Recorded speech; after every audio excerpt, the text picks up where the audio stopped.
Hello, I'm Bob the Booker and welcome to my channel. Today we have some sunshine for once, which is quite nice in this little rainy old island called the UK. And this is me just sort of doing a quick weekly wrap up. And you'll sort of notice from the offset, this seems like quite a lot of books. I will very quickly point out that many of these are very, very short. And I realise I say that often, but yeah, like this is full of quite a few little teeny tiny ones, and that's sort of the reason. Anyway, but I have had quite a fun reading week. A lot of it's been poetry, again, hence the sort of the short thing. And so let's go into what a few of those were. Starting with this sort of holy trinity or sort of little trilogy of queer poets, sort of gay male poets. The first of whom, Andrew McMillan, I've spoken about a lot. I absolutely adore this man's writing. And Pandemonium feels like quite a departure in some ways from his two previous ones, which were a little, physical and playtime both sort of looked a lot at sort of different things, particularly relationships with bodies and sexuality. Playtime looks a little bit more at sort of childhood, and this sort of thematically is also kind of a bit different. And Pandemonium is a look at essentially sort of death and loss and fear and all of those sorts of things.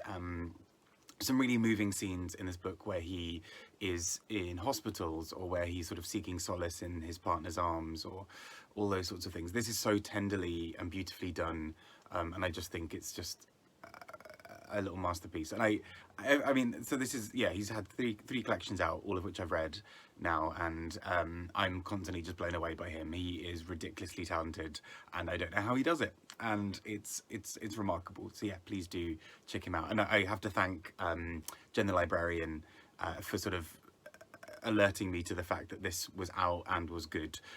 So thank you very much, Jen.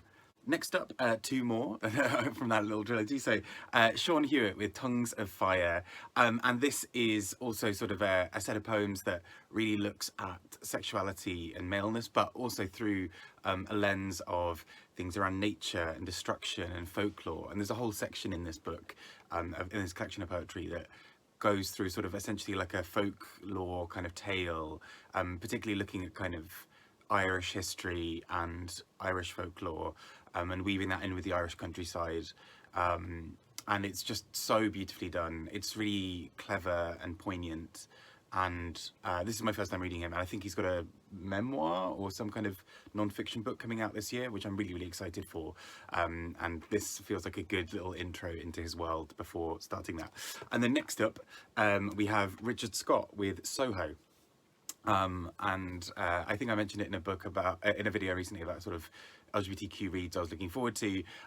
It did not disappoint. This is a selection of poetry that looks at particularly kind of queer spaces and sort of is a bit of a love letter in some ways to Soho in London, which sort of contains within it sort of a theatre district, Chinatown, and also the kind of the queer sort of area of town. So lots of like clubs and bars and things like that around there as well.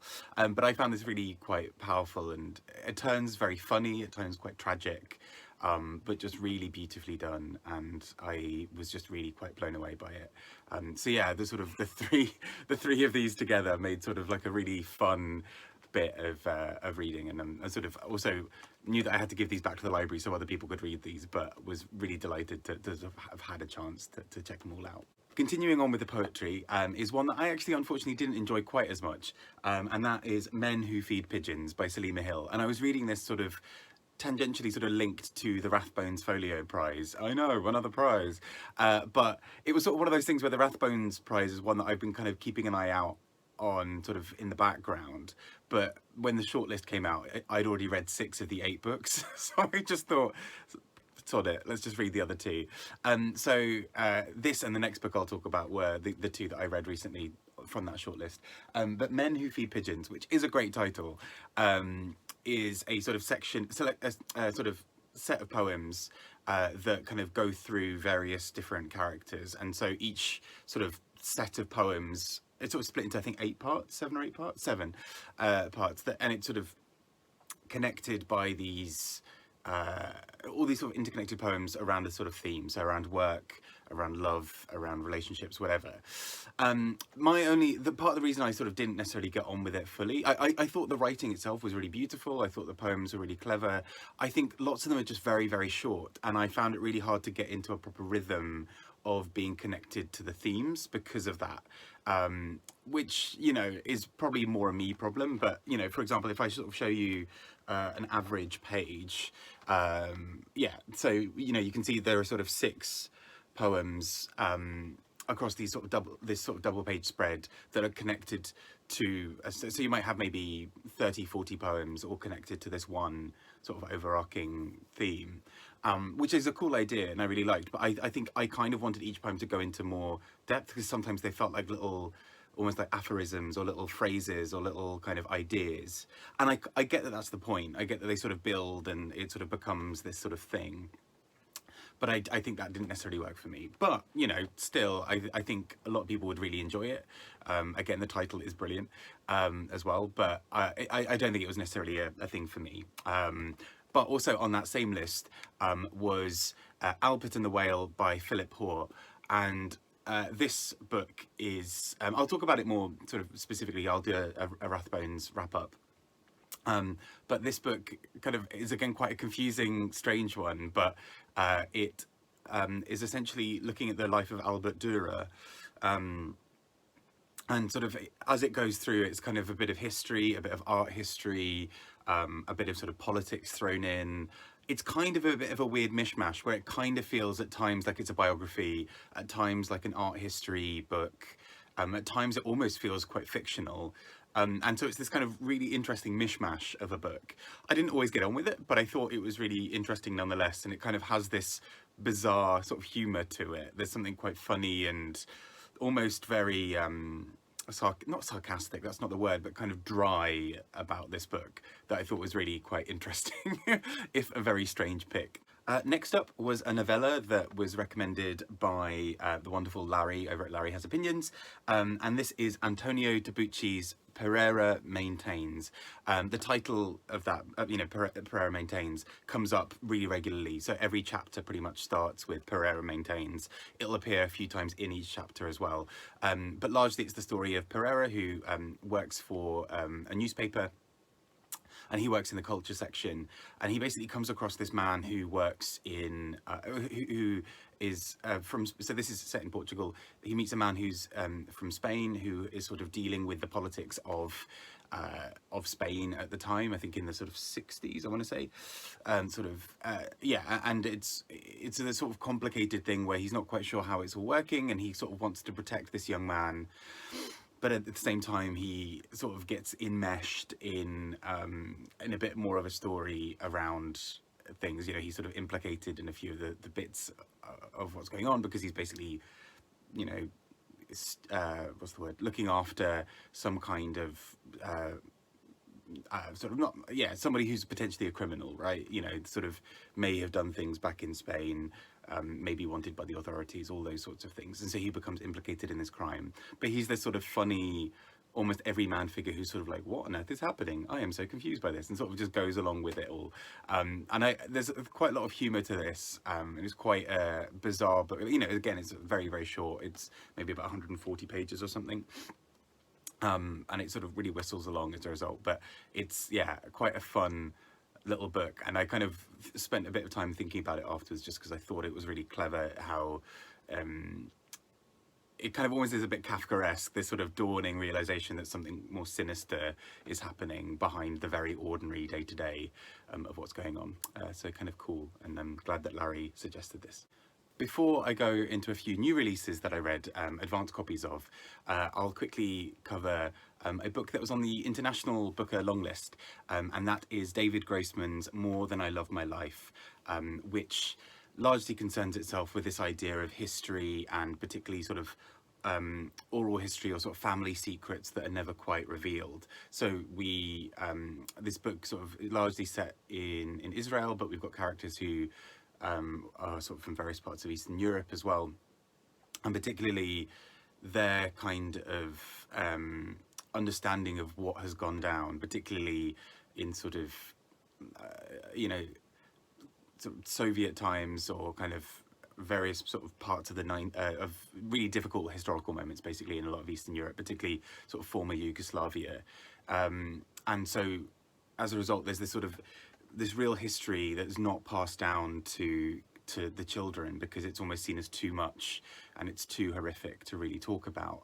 And so we get this sort of family history that slowly unravels as the characters sort of talk and it's basically they're kind of recording, sort of filming their mother and sort of filming sort of family members talking about what has gone down, just to sort of learn a bit more about it. And the sort of the sort of historical thing behind this as well was also that David Grossman met a woman who had sort of lived through basically much of this in real life, and they'd become good friends, and he sort of knew at some point he would be writing her story, and this is his sort of way of putting it down on paper. I thought this book was really quite beautiful. It's brutal and horrific and difficult, as you'd imagine any kind of history and sort of things around upheaval and sort of political turmoil might include, but actually I thought this was so cleverly done and so beautiful in parts. It was quite sensitively handled, I thought, and I really appreciated that.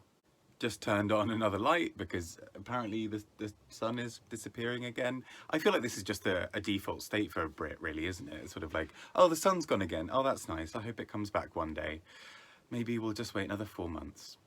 Anyway, but I also had the real delight of reading 4 advanced copies of books this week. And you may think, again, that seems like a lot of books, and in some ways, yeah, I guess it is. But a fair few of these were relatively short as well, so that kind of adds to it, I guess.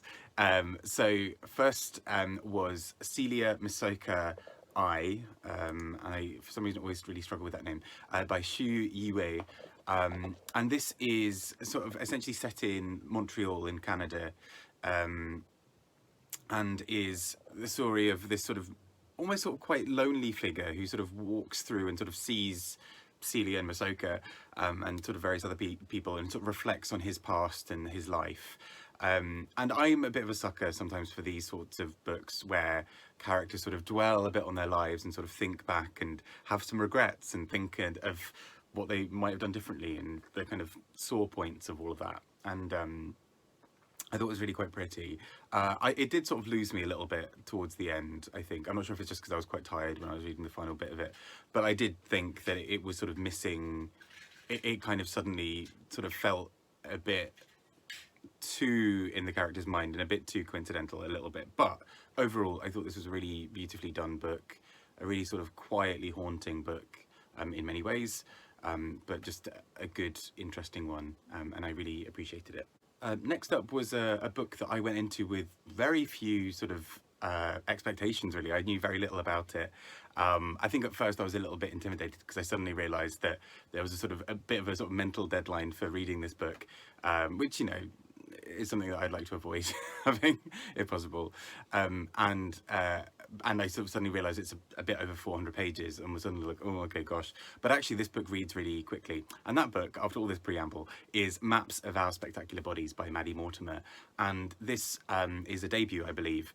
And it essentially looks at a mother and daughter's relationship as they chart illness, particularly cancer. And it's a really beautiful book. I thought it was done so cleverly and so well, because it kind of has this almost scrapbook feel, in the sense that on some pages you'll have little drawings, or you'll have a definition that's been sort of handwritten, or you'll have words sort of taking on shapes. Not quite to the extent of something like Lanny, if you've read Lanny by Max Porter, but a little bit of that same sort of feel of words start dancing around pages and things like that. But this book I just thought was really clever and really fun. Like it was really engaging. I was worried at first when I saw the first bits of letters dancing on the page that it might be one of those things where it's a bit kind of like, ooh, isn't this really like fun and quirky? But actually I was really impressed by how this book handled that. They never felt tacked on to me. They felt like they really were part of the narrative. It added a bit of a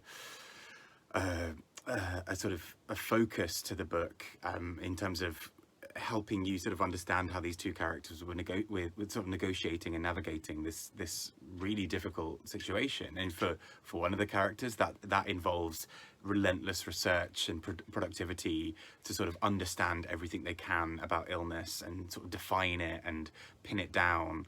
And for the other character, they're sort of a bit more sort of loose and sort of really trying to process everything that's happening. And so I thought that actually the scrapbook sort of effect really worked here and was a really clever way of sort of visualizing those two different processes. And particularly at one point you get little messages that pupils are sharing in school, and they're shared as like little slips of paper essentially.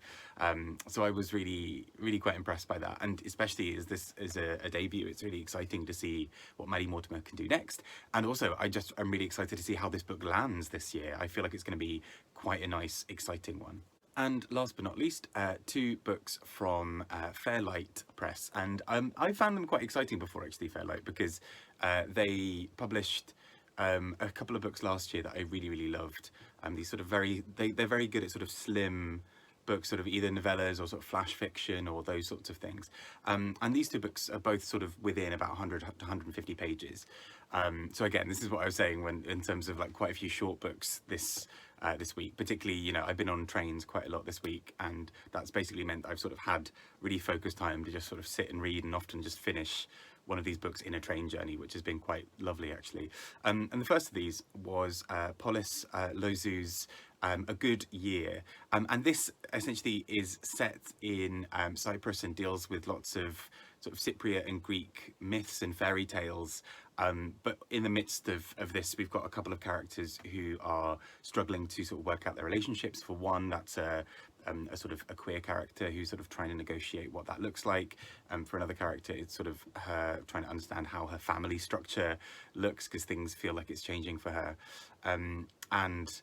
All in the midst of this is this sort of really interesting myth and sort of fairy tale that is in the lead up to Christmas, and the sort of myth that kind of goes through it to kind of get the characters ready. So there's a sort of religious, folky sort of back story sort of underpinning this, which I thought was really quite fun and quite interesting, and was just really cleverly told. It felt like you were being treated to a fairy tale in all the best possible ways. You know, this sort of really warm, sort of very kind of oral tradition kind of book. So I really enjoyed this.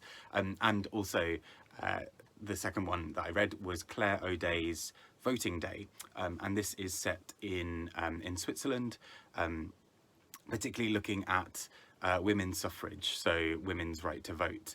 And what was particularly interesting about this is sort of as a sort of side point, sort of historically, but which is mentioned in the book and which is the central part of this book, women in Switzerland, because of the way that Swiss democracy works, you know, laws aren't necessarily passed all the time by the central government that affects everybody. Often it's the sort of specific cantons, like the areas, who decide what happens.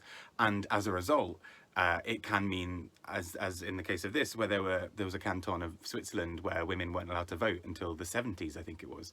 And so you've got this very strange sort of situation where, you know, whereas most of the rest of the world had sort of women's suffrage, and had that for a very long time, in this book, you know, we kind of chart how that wasn't the case in parts of Switzerland.